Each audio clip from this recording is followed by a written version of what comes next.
Hello yours, welcome to Movie Max. நம்ம இந்த எபிசோட ரீசெண்டா தியேட்டர்ஸ்ல வெளியா இருக்கிற கெவி அப்படின்ற மூவியோட ரிவ்யூ தான் பார்க்க போறோம்.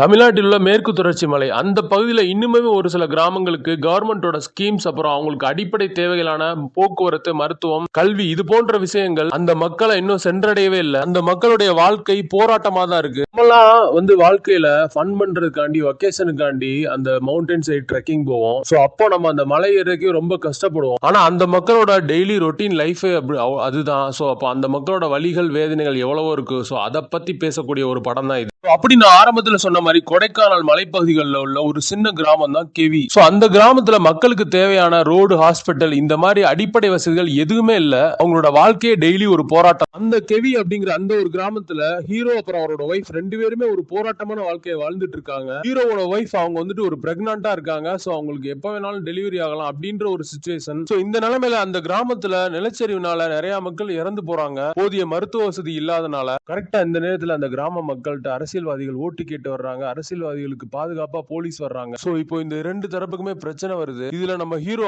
அவருக்கும் அந்த போலீஸ் அதிகாரி அவருக்கும் ஒரு பெரிய பகை உண்டாகுது. சோ அந்த போலீஸ் நம்ம ஹீரோவை எப்படியாவது பழி வாங்கணும் அப்படின்னு ஒரு முடிவு எடுக்கிறாரு. இதுக்கப்புறம் என்னென்ன மாதிரியான சம்பவங்கள் நடக்குது அப்படின்றதா இந்த படத்தோட கதை. ஃபர்ஸ்ட் ஆஃப் ஆல் இந்த படத்தோட சினிமாட்டோகிராஃபி தான் இந்த படத்தோட ஒரு பெரிய பலமே. சோ அந்த மலையும் அந்த மலை சார்ந்த இடம், அந்த பகுதிகளில் உள்ள கிராமங்கள், சோ அந்த பகுதிகளில் உள்ள இடங்களுக்கு நம்மள விஷுவலா அவங்களோட கேமரா இது மூலியமா நம்மள கூட்டிட்டு போயிடுறாங்க. சோ அந்த அட்மாஸ்பியரை ரியலா காமிச்சிருக்காங்க. சோ அவங்க யூஸ் பண்ண அந்த லைட்டிங்ஸ் இது எல்லாமே ரொம்பவே பெஸ்ட். இந்த கவர்மெண்ட்னால பாதிக்கப்பட்ட மக்கள் தங்களோட கோபத்தை அரசாங்கத்தை நோக்கி திருப்பினா என்னவாகும் அப்படின்றத ரைட்டிங்ல ரொம்ப ஸ்ட்ராங்காவே சொல்லக்கூடிய ஒரு படம் இது. சாதாரணமா இந்த மாதிரி இடங்களுக்கு ஒரு நார்மலா ஒரு ஆள் போறதே ரொம்ப கஷ்டம். ஆனா இங்க இவ்வளவு எக்யூப்மெண்ட்ஸை கொண்டுட்டு போய் இவங்க ஒரு படம் ஷூட் பண்ணிட்டு வந்திருக்காங்க.